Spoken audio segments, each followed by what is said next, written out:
Absolutely. Let's dive even deeper into this royal drama, Fame Finders.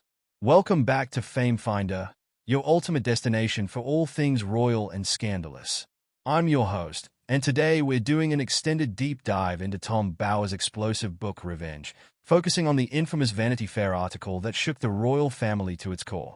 So grab your tea, settle in, and let's unravel this royal mess together. Before we jump in, don't forget to smash that subscribe button, hit the notification bell, and leave a comment below. Your engagement keeps our Fame Finder community thriving, and I love hearing your thoughts on these royal shenanigans. Now, let's set the scene. It's 2017, and Meghan Markle is still relatively unknown outside of her role in Suits. She's been dating Prince Harry for a while, and suddenly, she lands a coveted Vanity Fair cover. Sounds like a fairy tale, right? Well, hold on to your crowns, because this story is about to take more twists and turns than a palace hedge maze.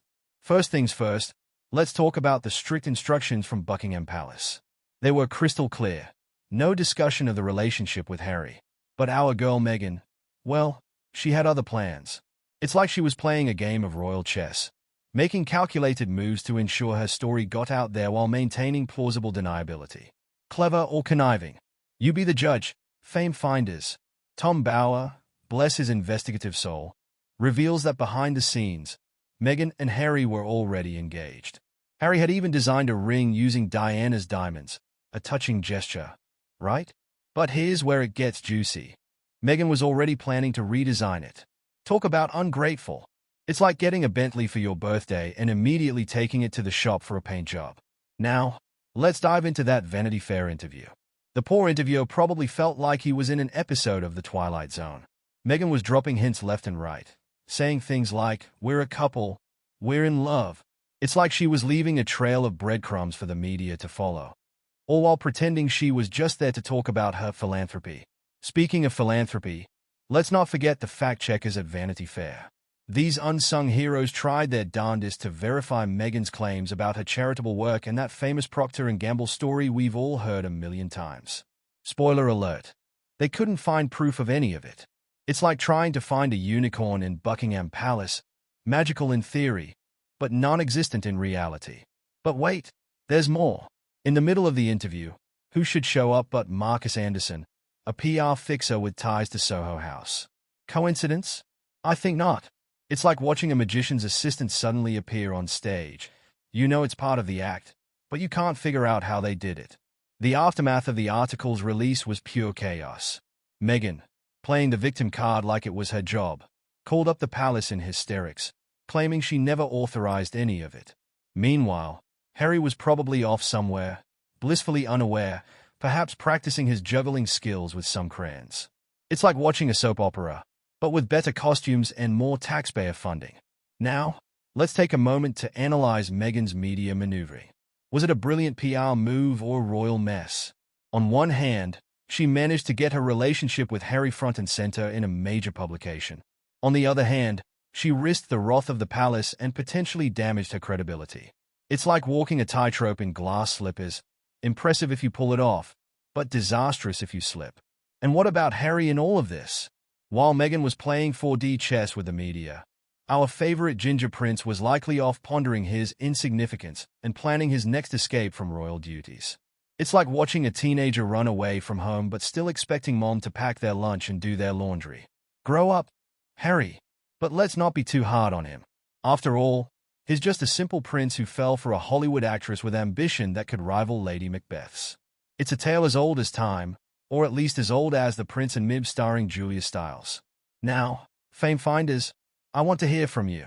What do you think about Meghan's tactics? Was she a PR genius or did she overplay her hand? And what about Harry's role in all of this?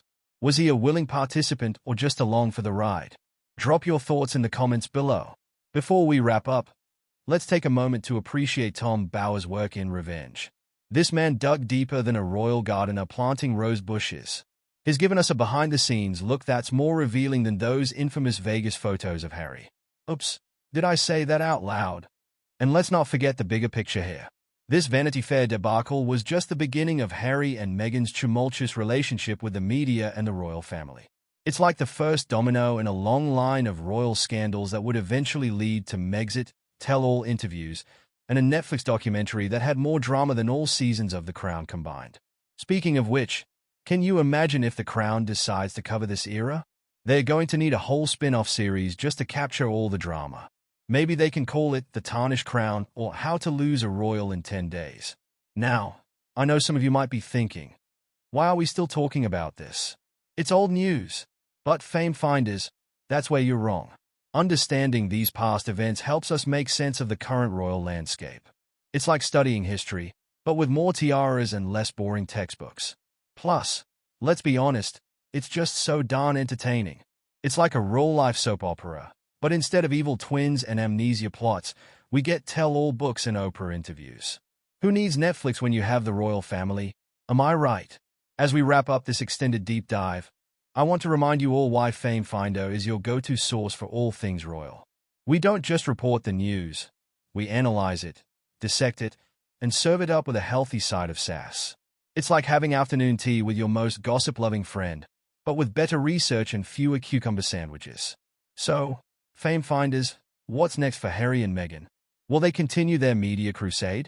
Will the royal family ever fully recover from this drama? And most importantly, will Harry ever learn how to juggle those crayons properly? Only time will tell. But you can bet your bottom dollar, or should I say, bottom pound, that Fame Finder will be here to cover it all. Before you go, don't forget to like this video, share it with your royal-obsessed friends, and subscribe to our channel. Your support means the world to me and helps keep Fame Finder going strong. Plus, the more subscribers we get, the closer I am to affording my own tiara. A girl can dream, right? That's all for now, Fame Finders. Until next time, keep your tiaras polished, your tea hot, and your eyes peeled for more royal drama. This is your host, signing off, but don't worry, I'll be back faster than you can say, God save the Queen.